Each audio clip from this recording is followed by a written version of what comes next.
auditeurs et auditrices de la RTVD, Radio-Télévision Disciples, mesdames, messieurs, nous vous saluons dans le précieux nom de Jésus-Christ de Nazareth. Nous allons faire la lecture de la parole de Dieu du livre de Genèse, Genèse 25, versets 20 à 22. Abraham engendra Isaac. Isaac était âgé de 40 ans. Quand il prit pour femme Rebecca, fille de Bethuel, l'araméen de Padan-Aram et sœur de Laban, l'araméen. Isaac implora l'Éternel pour sa femme car elle était stérile.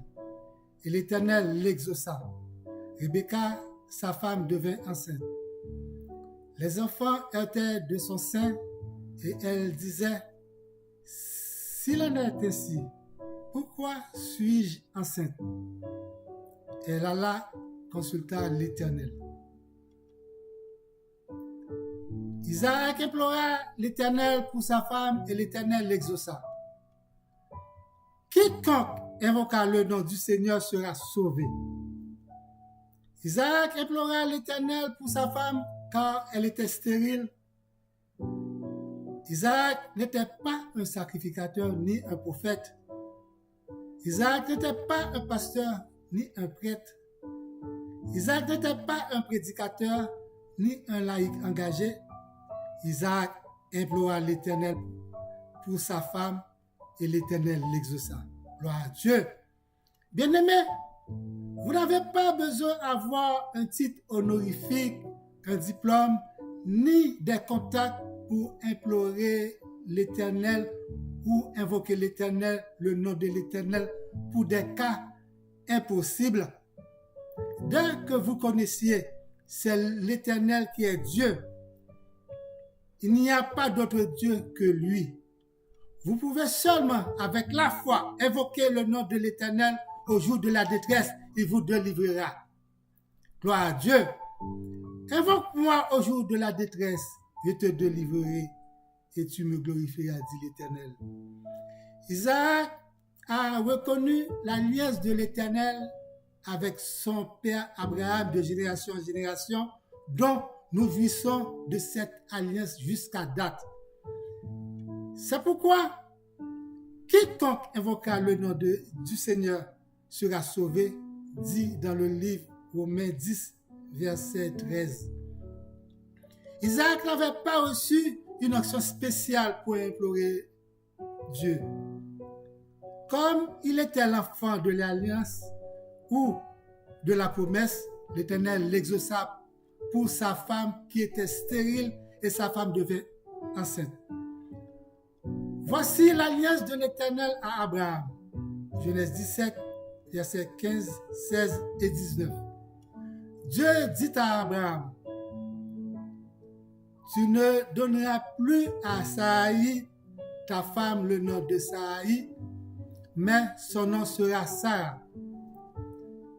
Je la bénirai et je te donnerai d'elle un fils.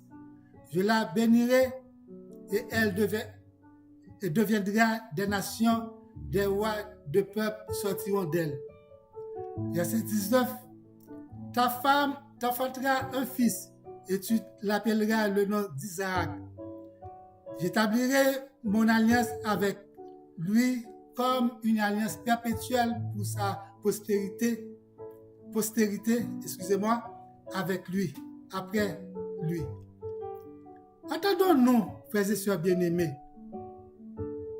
Dieu dit, des nations sortiront de Isaac et puis sa femme était stérile. Isaac connaissait bien le chemin de la délivrance, c'est implorer l'Éternel. Il connaissait bien le bon endroit et la bonne porte à frapper, c'est invoquer Dieu. Isaac connaissait bien le moyen, c'est passer par la prière. Il connaissait bien l'histoire de sa naissance. Il a reçu grâce en mettant la foi en l'Éternel. Connaissez-vous l'histoire de la promesse de Dieu sur vous? Je répète, connaissez-vous, vous qui m'écoutez, l'histoire de la promesse de Dieu sur vous. La mère d'Isaac, Sarah, était stérile. L'enfanterait dans sa jeunesse et lui-même, sa femme Rebecca, l'est également. Si c'était maintenant, on allait dire parce qu'on ne croit pas à l'alliance et à la parole de Dieu. C'est une malédiction générationnelle. Reste ça, depuis qu'on est rentré là-dedans, ou pas capable de faire petit. Si c'est qu'on y a, c'est ça qu'on a dit. Ou beaucoup d'autres questions allaient se poser. Dieu n'est jamais pressé, bien-aimé. Dieu est toujours lent dans tout ce qu'il fait. Dieu est le Dieu. Il ne joue pas sur le temps. Il est le Dieu. Le temps lui appartient. Il fait ce qu'il veut. C'est une prophétie dont le temps est déjà fixé. Elle marche vers son terme et elle ne mentira pas. Si elle tarde, attends-la, car elle s'accomplira certainement, frères et sœurs bien-aimés, dans Habakkuk 2, verset 3. Il y a des choses qui vous arrivent dans la vie, c'est juste pour éclater la gloire de Dieu, pour que tout le monde voit qu'il y a un Dieu vivant qui tient toujours sa promesse. Bien-aimés, je ne sais quel genre d'handicap que vous avez. Le meilleur choix, c'est d'implorer l'Éternel, car il tient encore toujours sa promesse depuis le temps d'Abraham à nos jours. Il est grand et il est bon. Il fait miséricorde à celui qu'il veut. Il vous connaît, il a écrit quelque chose sur vous. Il a écrit quelque chose, bien-aimé, sur votre nom. Vous avez une histoire devant lui. Attends que la promesse arrive. Ce qui est en train de passer dans votre vie, bien-aimé, ce n'est pas fini. C'est un obstacle pour faire avancer votre foi en Dieu. C'est une épreuve d'examen. C'est un test de fidélité. C'est un sujet de témoignage pour vous. C'est un examen de foi. Et enfin, c'est pour la gloire de Dieu. C'est pour la gloire de Dieu soit éclatée. Dieu attend votre invitation seulement en l'invoquant. Dieu attend que vous l'imploriez afin qu'il ouvre les écluses des cieux dans votre vie. Afin qu'il ouvre les écluses des cieux, bien-aimés, pour vous.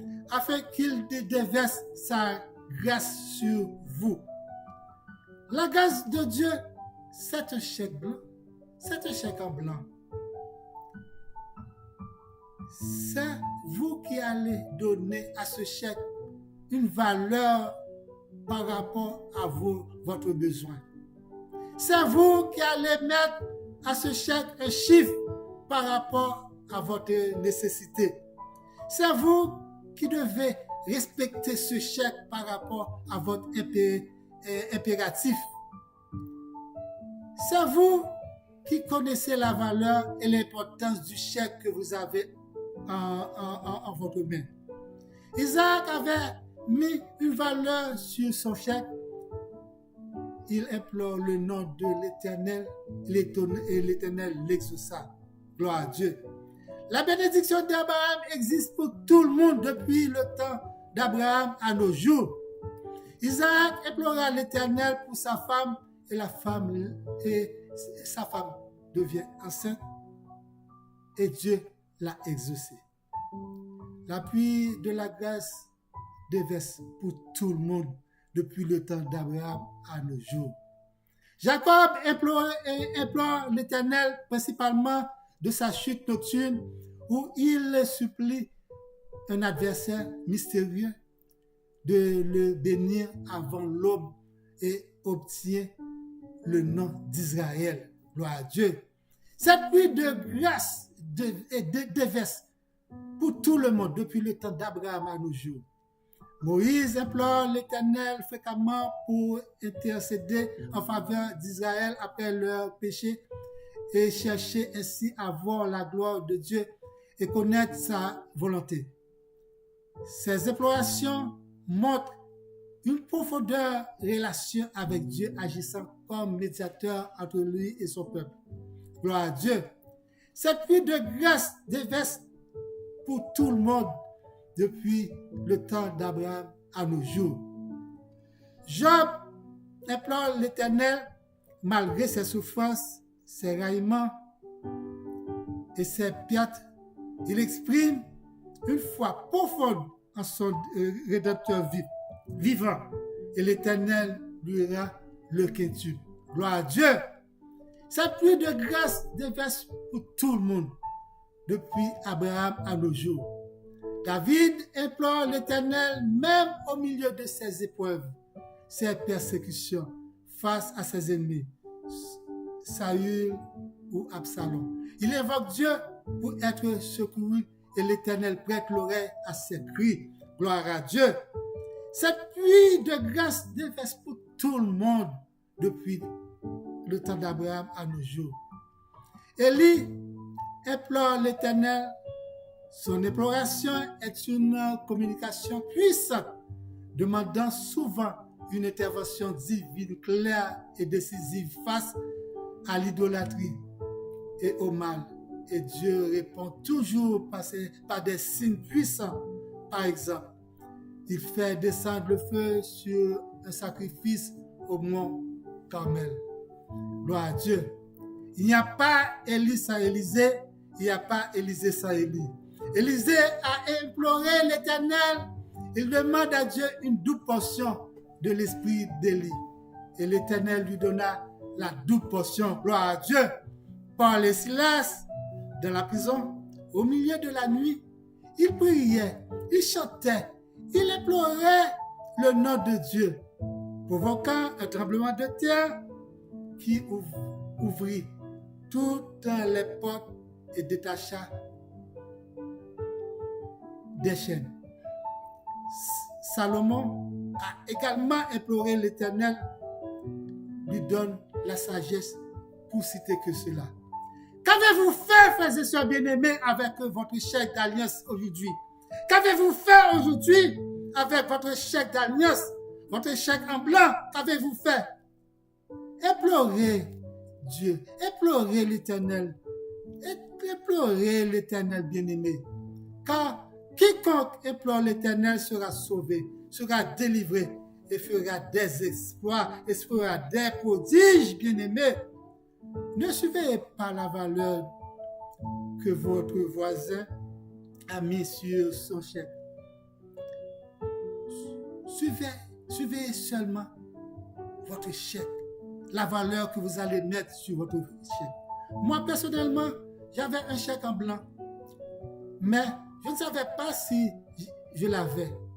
Le jour que j'avais su, j'ai invoqué le nom du Seigneur Jésus.